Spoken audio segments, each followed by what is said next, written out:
Vamos a orar. Padre, en el nombre de Jesús, abre nuestros sentidos espirituales y nuestro corazón a que entendamos tu palabra y sobre todo que la hagamos por obra. Te pedimos en el nombre de Jesús que traigas nuestros pensamientos y nuestros sentimientos cautivos a tu palabra y a la acción del Espíritu Santo sobre nuestras vidas y que el demonio no se robe nada que tengamos como un incremento en nuestra espiritualidad.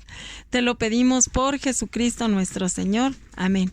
Y Señor, que no sea yo, sino seas tú hablando a las vidas y a los corazones de las personas que nos escuchan. Amén. Y leemos Salmo 116, 7 y 8. Dice: vuelve, oh alma mía, a tu reposo, porque Yahvé te ha hecho bien. Pues tú has librado mi alma de la muerte, mis ojos de lágrimas y mis pies de resbalar. El 9 dice: andaré delante de Yahvé en la tierra de los vivientes. Amén.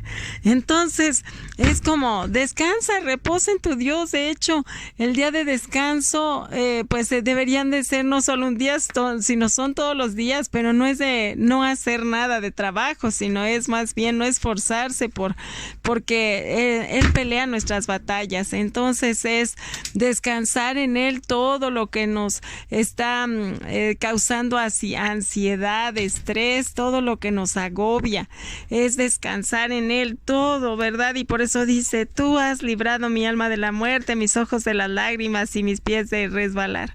¿Por qué? Porque Él es nuestro cuidador, nuestro ayudador, bendito sea. Así es que te alabamos y te bendecimos por todo este bien para nosotros, en el nombre de Cristo nuestro Señor. Amén. Bueno, estamos leyendo el libro del Apocalipsis, vamos en el capítulo 12 y nos quedamos en el versículo 14, donde a la mujer se les dieron 2 alas de águila. Pues ¿para qué? Para que vuele. Cuando vuela un pájaro, pues se remonta al cielo.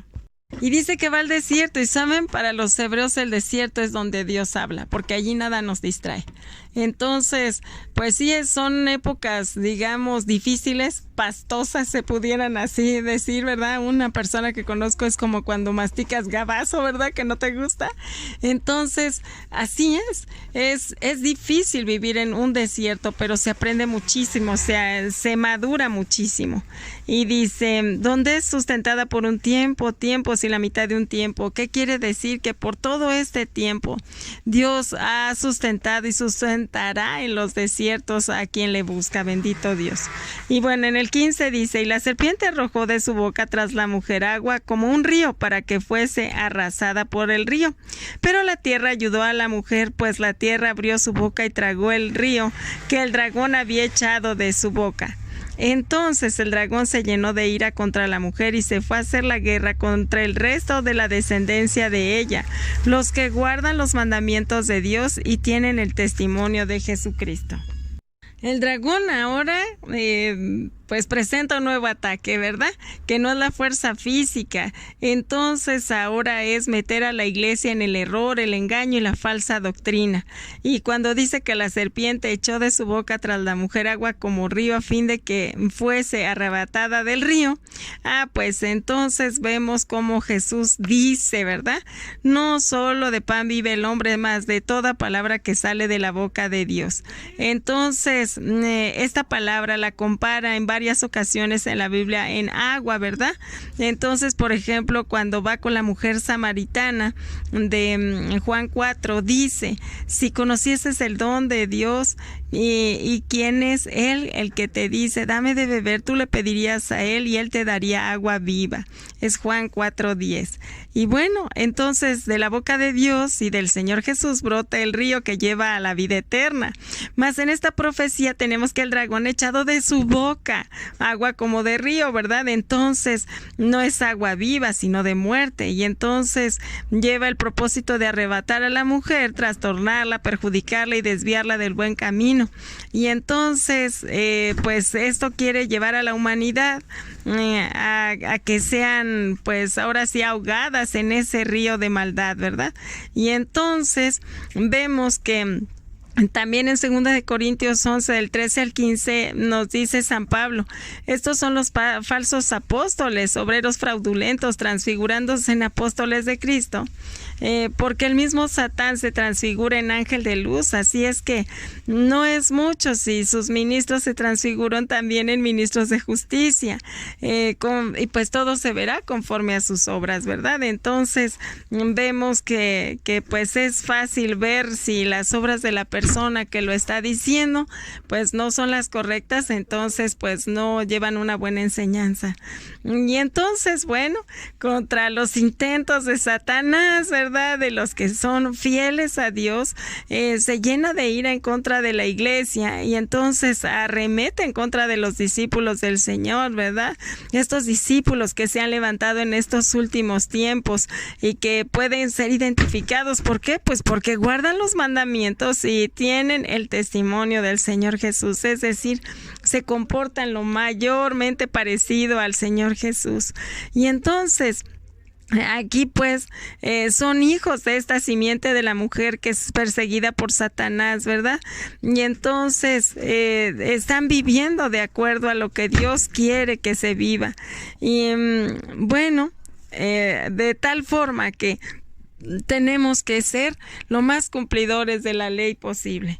Las doctrinas erróneas y los puntos de vista erróneos que se separan de la palabra de Dios, pues claro que nos llevarán a ahogarnos en ese río de maldad, ¿no? Para eso quiere el demonio vomitar todas esas palabras, ¿verdad? Para llevarnos fuera de la amistad de Dios y fuera de los lineamientos que tiene Él para con nuestras vidas.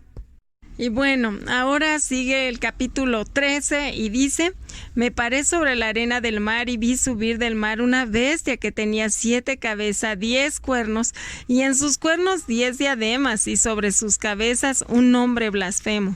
Y la bestia que viera semejante a un leopardo, y sus pies como de oso, su boca era como boca de león, y el dragón le dio su poder y el trono y grande autoridad.